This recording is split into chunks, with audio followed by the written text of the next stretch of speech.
was against photography, and I was always the guy that like didn't want to put anything on Facebook, use it only to, you know, chat, and like there's basically no pictures of me prior to 2018. But then I was started thinking about it, you know, and I know that I listened to a lot of Gary V. I don't know if you know Gary Vaynerchuk, the US-based entrepreneur, talking a lot about social media. And one of his concepts is like creating a lot on social media to basically get to where you want to get, either in your business or private life, right? And a lot of people ask him like, oh, but how, you know, like how to get there faster, and how to make the perfect video, the perfect pictures and things like that. It's like, don't worry about perfection at the start. Just like rather document rather than create, you know? And just get it out there. Yeah, exactly. He was talking about the benefits of social media, and I kind of fell in love with his ideas. So I said, all right, 2018 is the year when I'm kind of starting, you know, and then I said, all right, I'm going to take a picture each day of something, right? And then it's like, oh, a rock, you know, and the beach and stuff just like that. Put it out there. Yeah, that's what you have to do. Yeah. But then I kind of fell in love more with videos, you know, and filming for YouTube and podcasts and things like that. I do prefer it over photography, I have to say. You do, yeah. It's funny, you know, like a lot of people have that sort of, you're either more into photo or more into video. Like I have a lot of respect for videographers and the art of video as well, you know, and especially when it comes to like film and stuff like that. I love these short films, and I love what people can do with a video, you know, it really tell a story. But something for me, photography, you know, it's just one image, and not any, no matter, even if I take a picture at exactly the same time as you, both our images will be different. That's what I think I kind of love about it. Every single picture is unique in its own way, you know.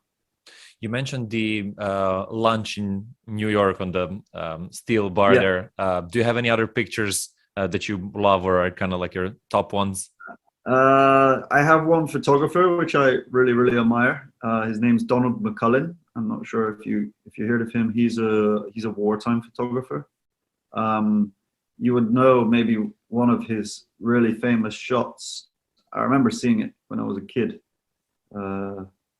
Probably in my granddad's or somewhere like that. I don't remember where I seen it, but I would just show you so you can see this picture, because as soon as you see it, you'll recognize it. It's of a shell shock soldier in Vietnam. Maybe, did you? It does look familiar, yeah. But you know, he's a wartime photographer, and everything he shoots is pretty much in black and white. I just got a lot of respect for this guy. There's a really, really good documentary about him. I think it's on YouTube actually. It's just called McCullin.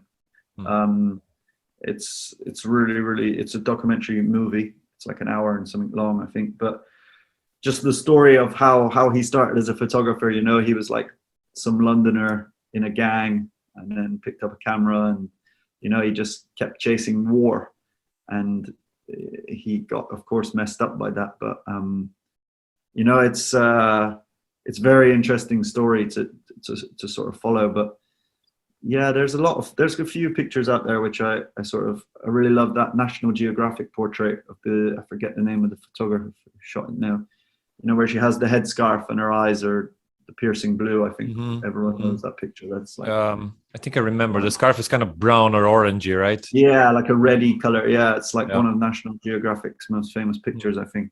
But yeah, I'm not too sure, you know. Sometimes, like with pictures, I see a picture and I sort of really fall in love with that picture for a little while, and then something new comes along and I fall in love with that. And yeah, it's, you know, I'm not sure if I can say I have one all-time favorite picture. Right, that's a good question. Yeah, I get that. Hey, thanks for watching this video. If you want to see the full version, go to the Uncle Gold Podcast YouTube channel or watch the next clip.